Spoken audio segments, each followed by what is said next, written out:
Mesdames, Messieurs, bonsoir. Merci d'être à l'écoute du forum des studios Kalangu. Nous sommes dans la commune rurale d'Ingal pour parler de l'apport de la cure salée pour un développement de l'élevage dans la région d'Agadez. Cette fête annuelle du donner et du recevoir réunit les éleveurs venus de tous les pays, mais aussi des pays voisins, autour de paix, de la solidarité et du brassage culturel.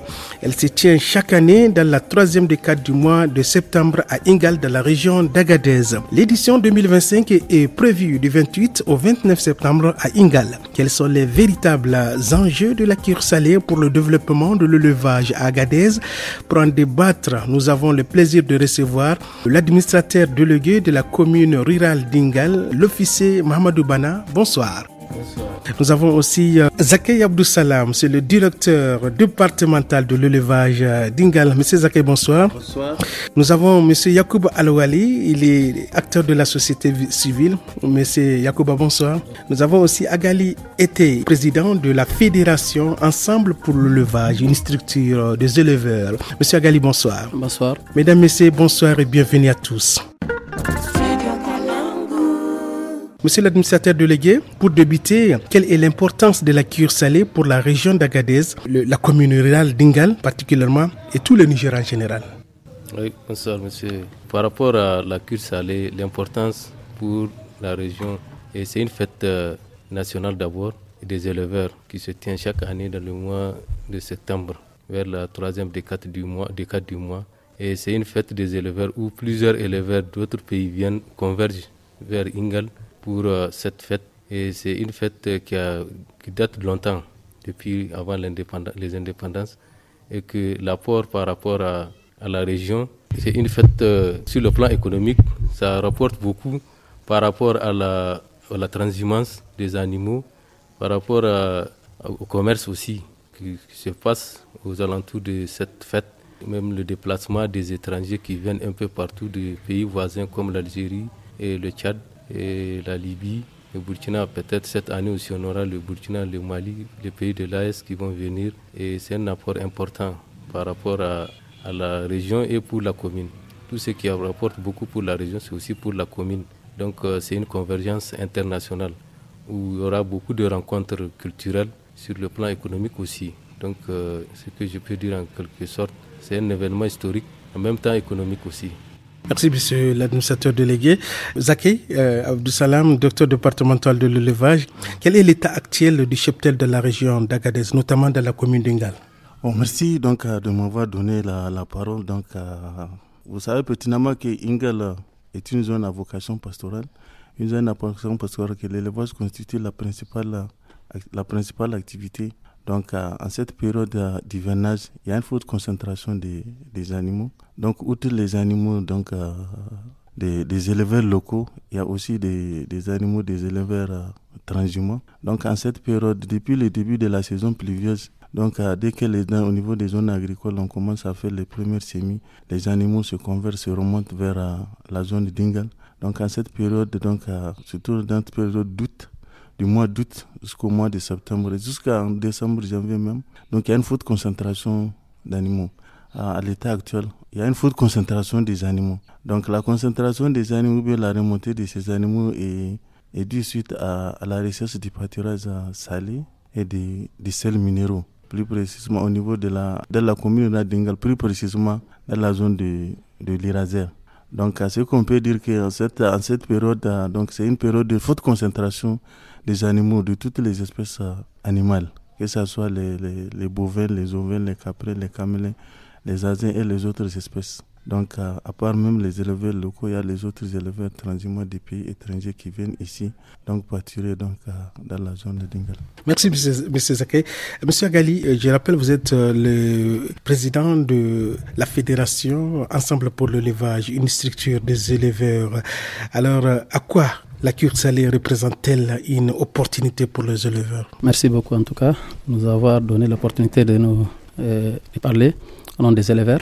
Effectivement, la cure salée est une grande opportunité pour les éleveurs, pour la seule raison que la cure salée permet aux éleveurs d'être en contact direct avec les responsables de l'élevage au plus haut niveau et d'être en contact avec l'administration. Et de l'autre côté aussi, comme l'a dit le directeur, Ingal, comme étant zone par excellence de l'élevage, permet tous les éleveurs du Niger et au-delà des pays, en tout cas voisins, de se retrouver à Ingal, ce qui permet aux éleveurs, en tout cas, de rentrer en contact avec d'autres éleveurs et s'enquérir des réalités de l'élevage et aussi de profiter de la présence de l'administration centrale et des responsables de l'élevage pour discuter des questions qui minent l'élevage. Donc pour nous, vraiment, la Kir Saleh est une grande opportunité et nous sommes en train de sensibiliser les éleveurs pour qu'ils prennent conscience de l'utilité qui les a été offerte à travers la Kir Saleh pour venir avec, en tout cas, toutes les difficultés qui les dérangent pendant toute la période, sur les 9 mois,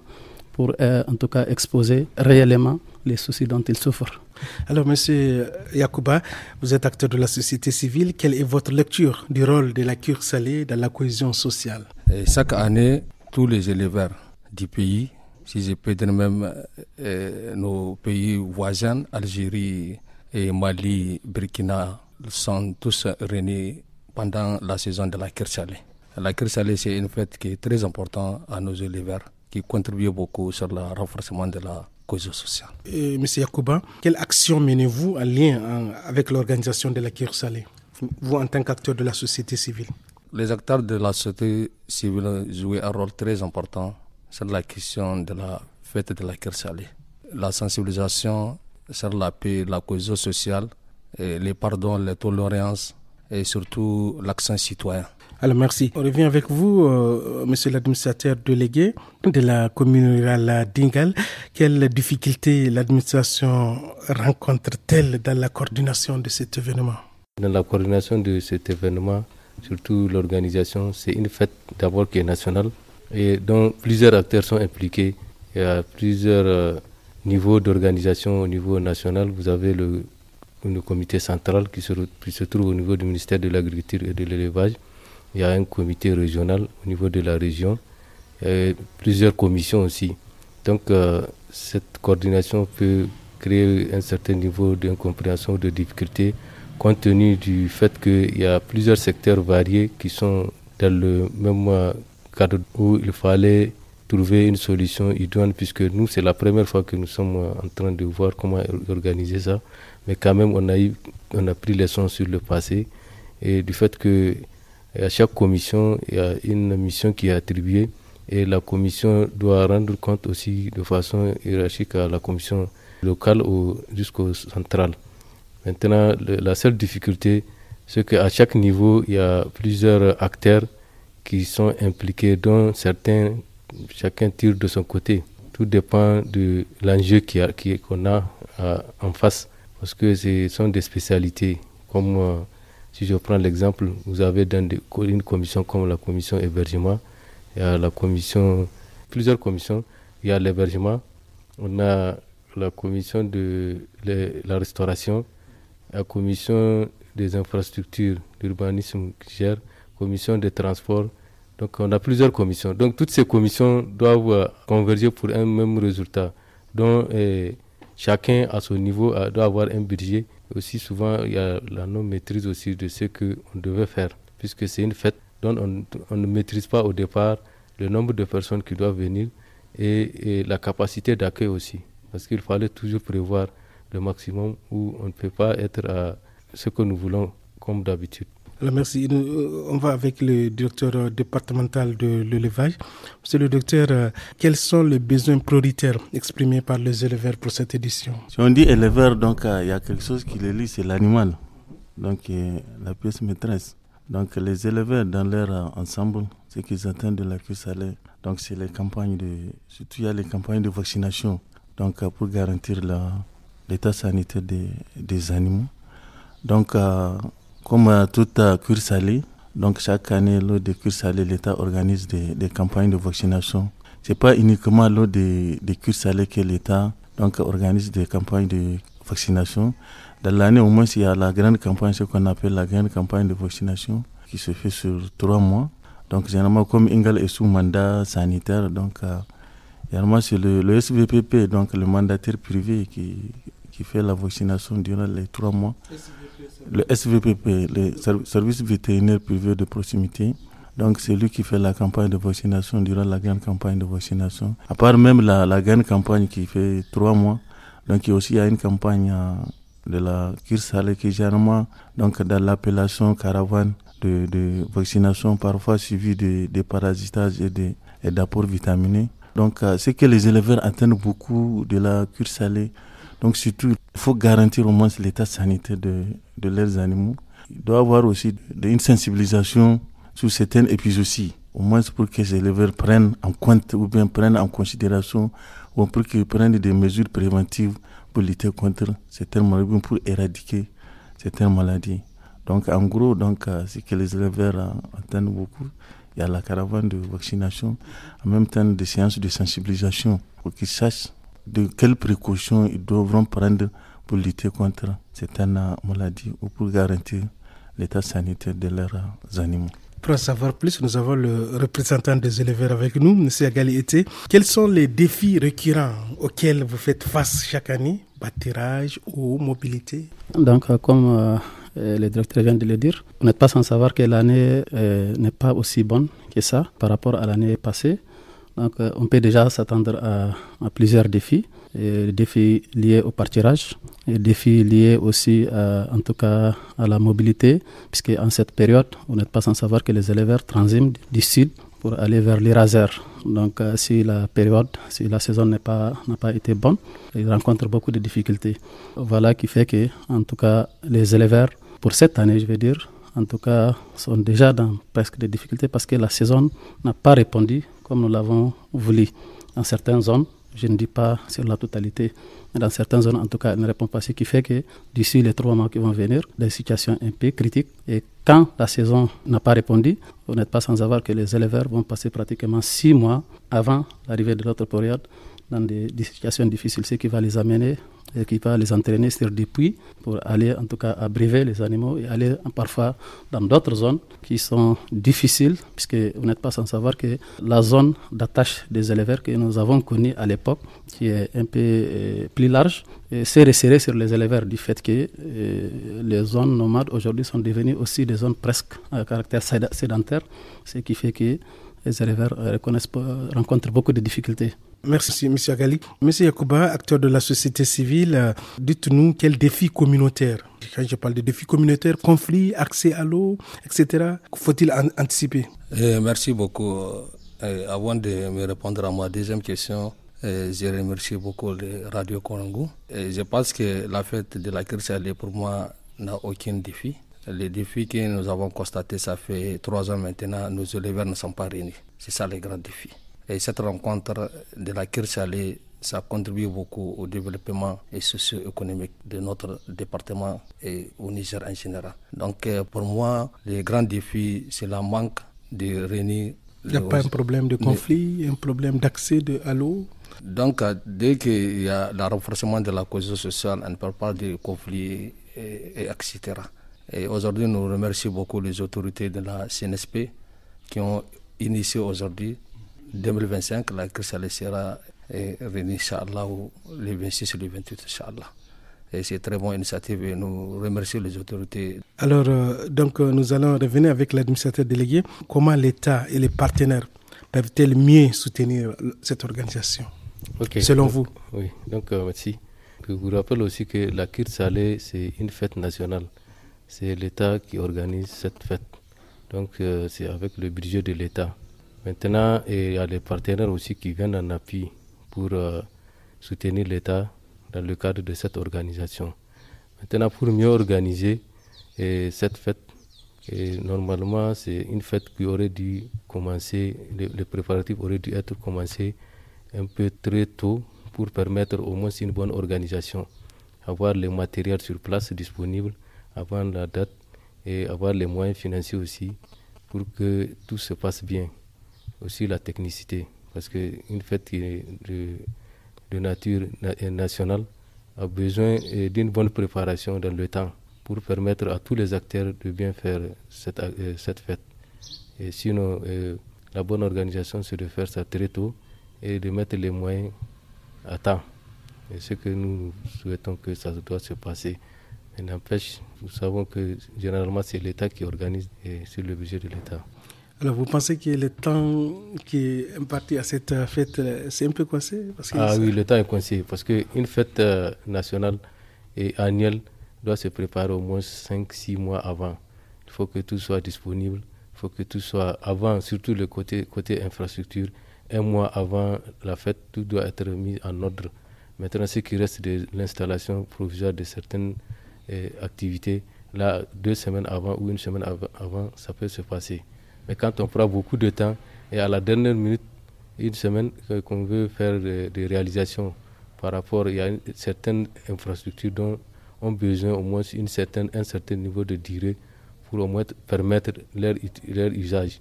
Maintenant, si on fait ça 1 jour ou 1 semaine avant et que vraiment les conditions ne sont pas réunies, on n'aura pas le résultat qu'on compte avoir. Merci, monsieur l'administrateur délégué. Monsieur le directeur départemental de l'élevage, monsieur Zaké. Alors, y a-t-il des innovations techniques ou mesures sanitaires qui sont envisagées? Si oui, quelles sont-elles cette année? Dans le cadre de l'amélioration de la vaccination, donc chaque année, donc il y a certaines des innovations dans le cadre de la vaccination. Parce qu'avant, donc les animaux sont vaccinés sans être marqués. Maintenant, il y a des innovations. Maintenant, dans les équipes de vaccination, vous allez voir qu'il y a des marqueurs de telle sorte que chaque animal vacciné est marqué. Donc, il y a un marquage qu'on fait à l'animal. Dès qu'on voit l'animal, on sait qu'il est reconnu, on sait qu'il est vacciné. Donc, tout ça là, c'est des innovations. C'est pour ne pas répéter beaucoup de traitements ou bien inoculer beaucoup des antigènes là dans l'animal. Donc dès que l'animal est vacciné, il est marqué. Donc avant, les animaux ne sont pas marqués. Donc que l'État oblige à ce que même dans chaque troupeau vacciné, l'éleveur est obligé donc d'accepter, ou bien on arrive à sensibiliser les éleveurs pour que les agents vaccinateurs puissent marquer leurs animaux. En même temps, dans le cadre de l'innovation de certaines sur le plan sanitaire. Donc vous voyez, chaque fois il y a des résistances donc qui se produisent au sein de certains troupeaux. Cela est dû du fait que il y a l'automédication de certains éleveurs. Donc je ne dis pas tous les éleveurs, de certains éleveurs. Donc c'est pour cela chaque fois des associations des éleveurs font des sensibilisations pour pouvoir amener les éleveurs là de ne pas faire une automédication, parce que l'automédication a plusieurs conséquences sur l'état sanitaire de ces animaux. Merci, M. Zaké. Alors, M. Agali, on revient avec vous. Je rappelle, vous êtes président de la Fédération Ensemble pour l'élevage, une structure des éleveurs. Quel message souhaitez-vous passer aux autorités pour une meilleure prise en compte des préoccupations des éleveurs? Je pense que nous avons beaucoup de messages à passer, mais en tout cas, l'organisation de la fête de la Kir Salé nous a facilité la tâche pour que nos messages soient entendus directement chez nous. C'est-à-dire la Kir Salé nous permet, en tout cas ici chez nous à Ingal, et en la période qu'il faut, de rencontrer les concernés, à savoir le ministre de l'élevage et tous les staffs du ministère.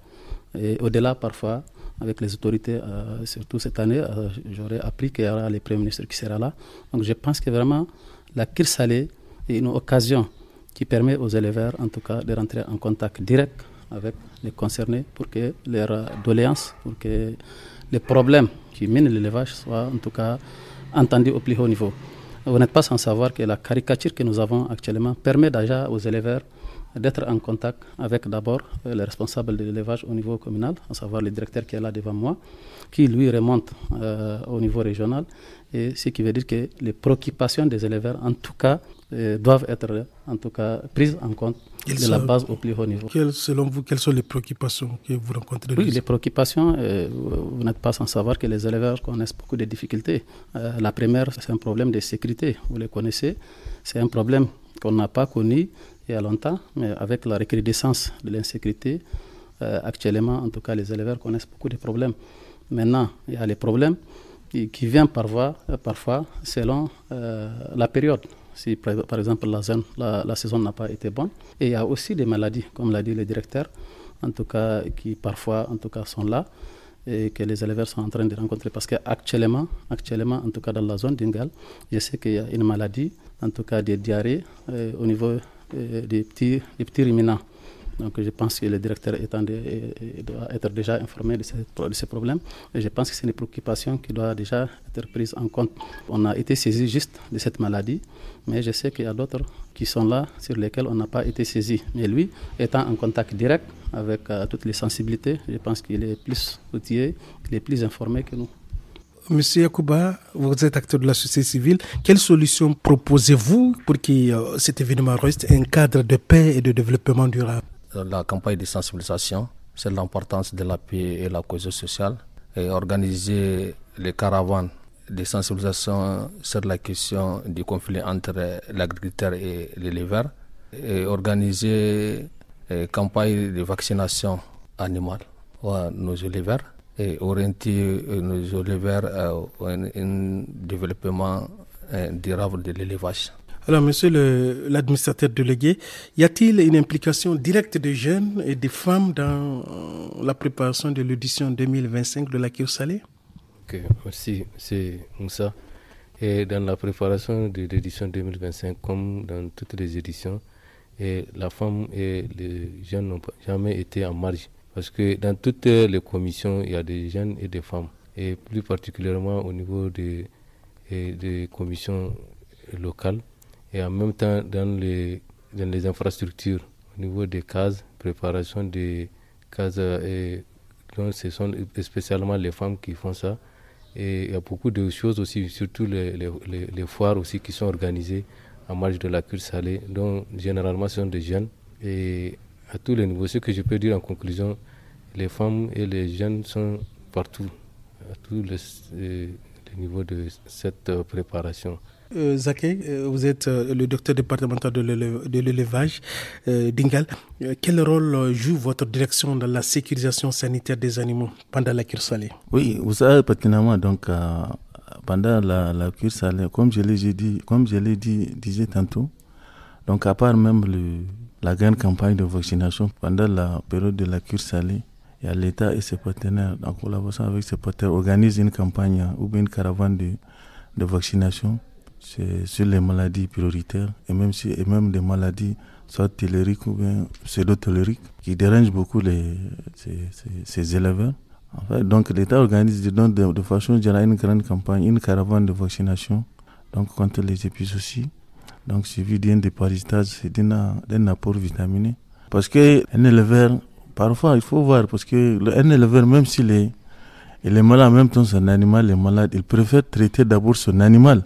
Il pense d'abord à son animal. Donc si son troupeau est atteint, il pense d'abord à son troupeau. Parce que oui, sa survie, c'est son troupeau. Donc il pense d'abord à son troupeau, donc avant de penser à lui-même. Donc vraiment, dans le cadre de la sécurisation sanitaire des animaux, dans le cadre de la Kir Saleh, l'État commence cette campagne de vaccination, ou bien cette caravane de vaccination, avant même l'ouverture, le jour de l'ouverture, avant même l'ouverture de la Kir Saleh.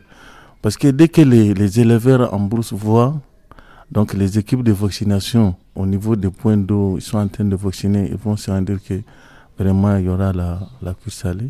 Donc vraiment c'est la Kir Saleh qui est tellement prioritaire. Donc la caravane de vaccination est vraiment un point primordial dans le cadre de la sécurisation de l'état sanitaire des troupeaux. Alors M. Agali, comment les éleveurs eux-mêmes contribuent-ils à la réussite de la fête? Je pense qu'avant que la Kir Saleh soit une fête nationale, il était déjà à un passé récent une fête des éleveurs, organisée par les éleveurs et préparée aussi par les éleveurs. Et elle s'est passée en tout cas d'une zone à une autre zone, selon en tout cas l'abondance du pâturage.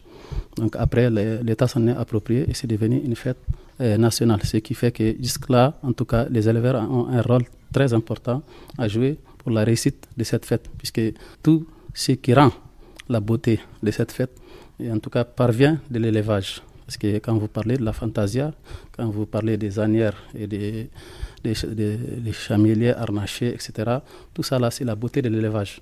Ce qui fait que l'éleveur, en tout cas, contribue à la réussite et à la qualité aussi, en tout cas, de la fête Kir Saleh. Alors, nous allons faire un tour pour finir l'émission.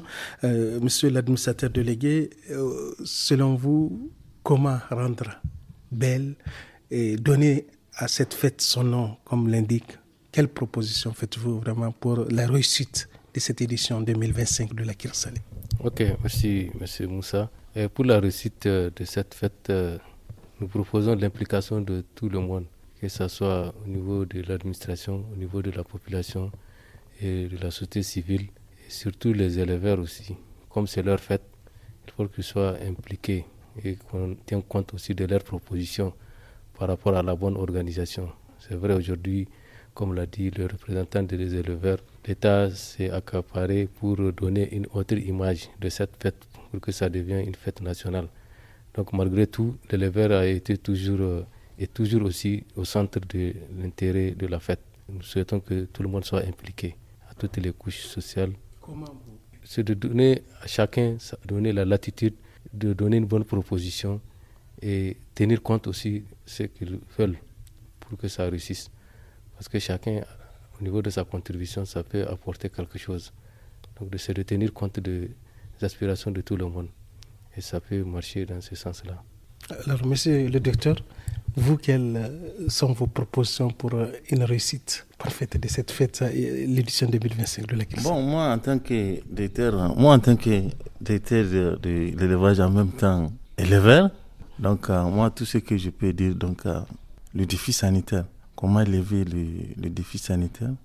C'est vrai, le défi alimentaire est là, mais le défi sanitaire, maintenant, comment élever ces défis sanitaires-là? Donc, ces défis sanitaires-là, c'est pour pouvoir lever ces défis sanitaires, c'est de procéder à une caravane de vaccination du cheptel, en même temps organiser des séances de sensibilisation, donner la latitude aux associations des éleveurs, en collaboration avec les agents de l'élevage.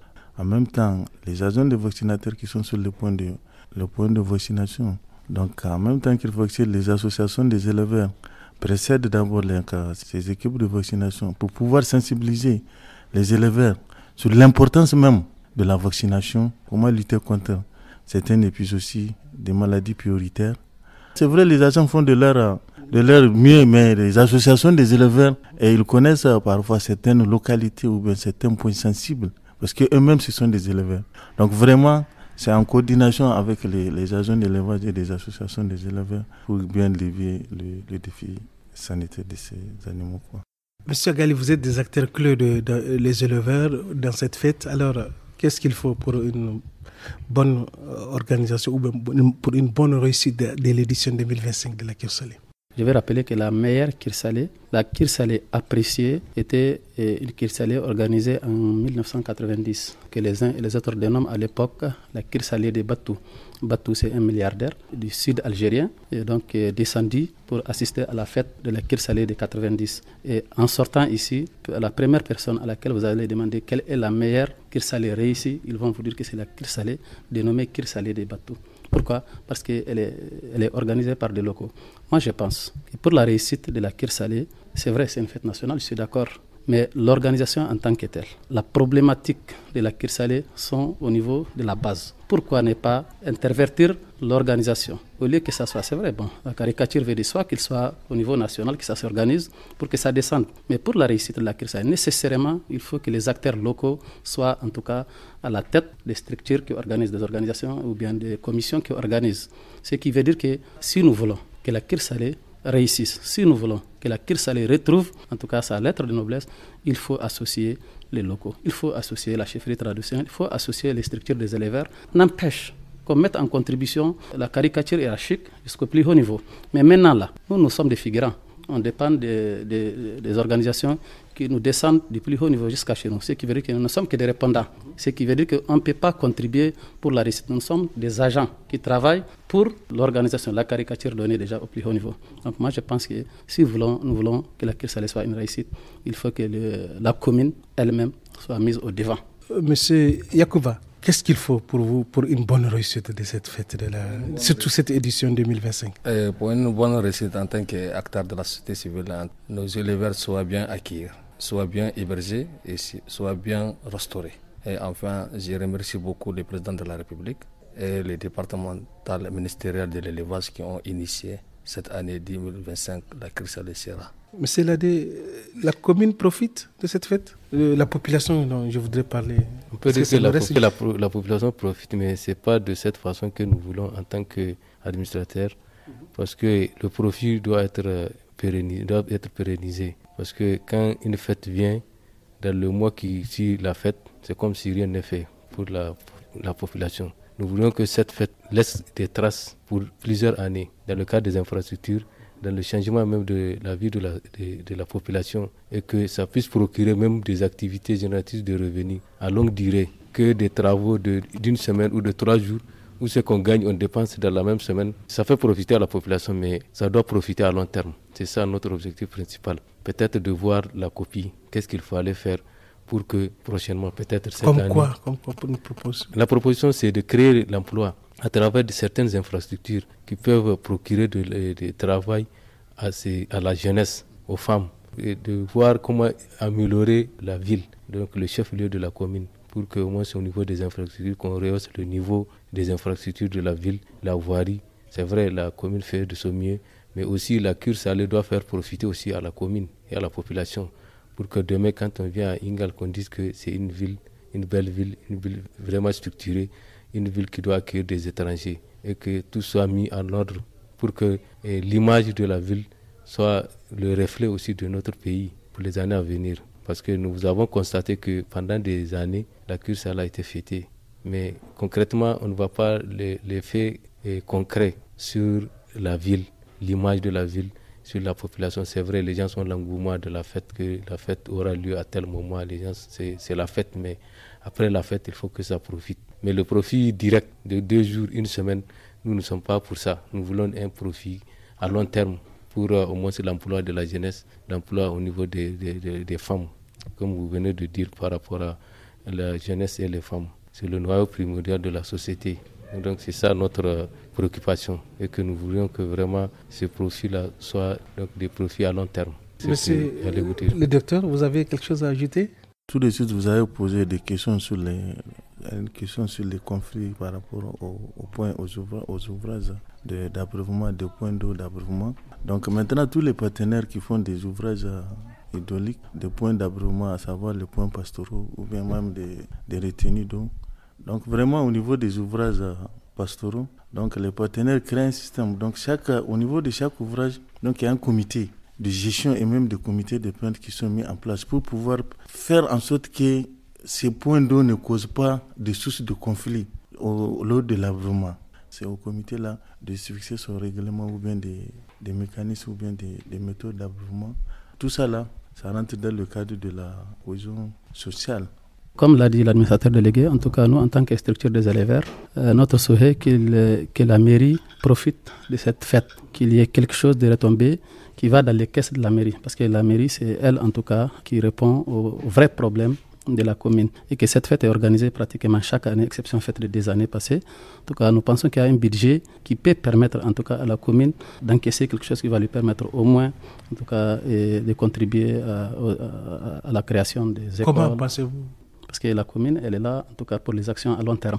Nous arrivons au terme de ces riches échanges autour de la cure salée 2025. De nos discussions, il ressort que cette fête doit rester une célébration authentique des éleveurs au profit des éleveurs en préservant son essence originelle.